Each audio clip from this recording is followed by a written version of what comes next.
Today I would like to talk about this project called Cuidad Caribe. This is an initiative led by businessmen of the region. Their main objective during this meeting that they held in Cartagena last May 26 and 27 was to set an agenda to promote economic development for the Caribbean region. Their main argument seems to be, as far as I know, that the Caribbean region holds 89% of the port activity, and it contains 35 ports of Colombia, and that makes the Caribbean region the point of entrance, the best point of contact with the world. I found this very appealing and interesting, but at the same time I want to question that it's not enough to state that because we have this competitive advantage based on ports that we're going to be a developed region. First of all, what we need to approach as a region is to understand that Colombia needs a regional industrial policy. This is a key factor. There are certain productive advantages that the Caribbean region can be using, and with an industrial policy we can take advantage of those competitive advantages.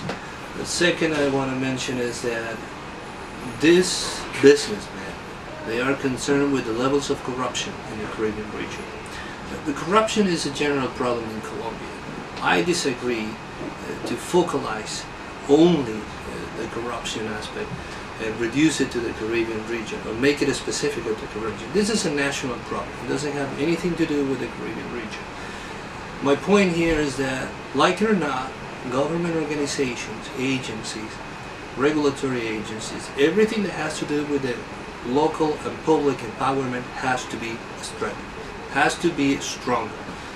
Otherwise, it will be impossible to talk about governance, which is the good process, the positive process when public and private operates to promote public interest. So we need better government with governance.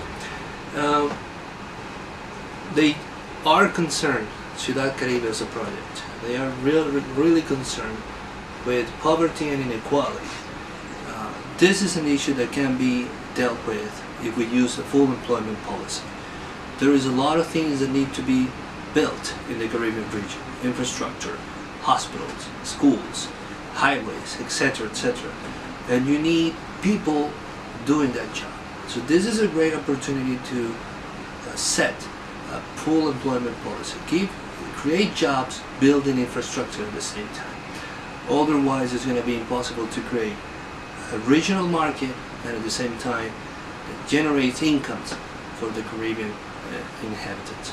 So I accept the challenge of building a project as Cuidad Caribe, but at the same time I want to make clear that there are a lot of challenges that has to be approached, and we're not going to have a stronger and developed Caribbean region without a sustained industrial policy at the regional level, the creation and generation of jobs that consolidates an internal market, and at the same time, yes, it's true that we have 35 ports in the Caribbean region, but those ports will not have any positive effect on our economic development if we just don't produce stuff to be sold to the world. So that's all what I have for today.